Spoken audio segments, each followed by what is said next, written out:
Good News. And this evening I am honored to have the pleasure of interviewing Lori, and she's coming to us from California. A friend of mine was following her website called tinybuddha.com, so check it out. And I looked into it, and there was positivity, good words of wisdom coming every day, and it's something that I kind of needed to wake up to. Tell me about tinybuddha.com. How did you start that? What inspired you to get that started? Well, the website actually came about a year and a half after the Twitter account, and the Twitter account gives a daily wisdom quote, and it's attracted quite a bit of attention for one thought a day, which is kind of nice, especially in a world where information comes at you at breakneck speed, to see that people enjoy just, one simple or, not so simple sometimes, thought to ruminate on throughout the day.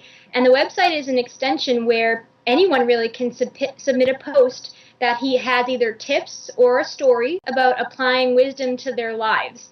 So that's the main idea. Is it's always easy to give information or to read something new, but it's a lot more complicated sometimes to actually put it into practice. You seem quite young, and you have a heck of a lot of wisdom and experience from all this. Where is that coming from? Well, I'm probably not as young as you might think I am, so I definitely have some... You look great. Oh, thank you. People often think I'm younger than I am, but I do have my own life experience with having gone through different times and negative states of mind, yes, where I learned through experience that it's just a lot more empowering to look at things from a more positive perspective. And the way I approach it is what I like to call realistic positive thinking.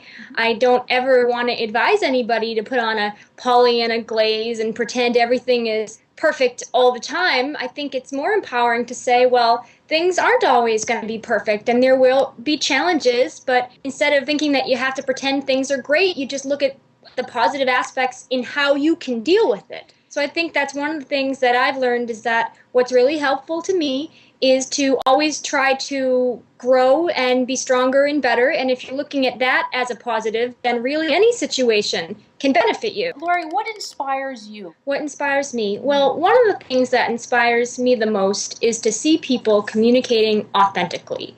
And I was actually talking to someone the other day about how interesting it is in the world of online personalities and personal branding, where on the one hand, even if you're writing about wisdom or inspiration or even religion, on the one hand, you want to put a lot of good out there to help people, but on the other hand, people are always mindful of the way they're being perceived.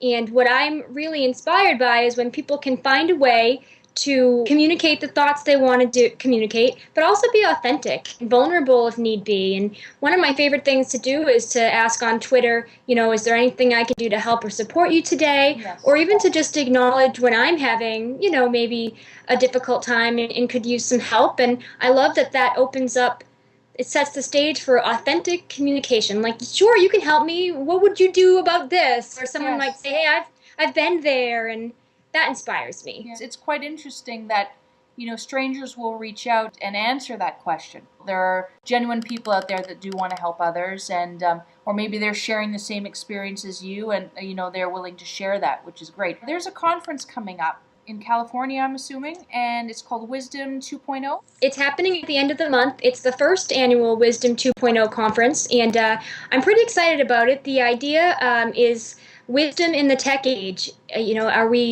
Technology has the potential to distract us and limit our ability to be mindful, but it can also work in our favor if we use it effectively and mindfully, and that's the point of this conference. There's a great panel of speakers from, Google and Twitter and Facebook, and then from the more spiritual side of things, from Yoga Journal and Intent.com, and I'm really excited that I'll be doing a short presentation on day 2 about sharing wisdom through social media.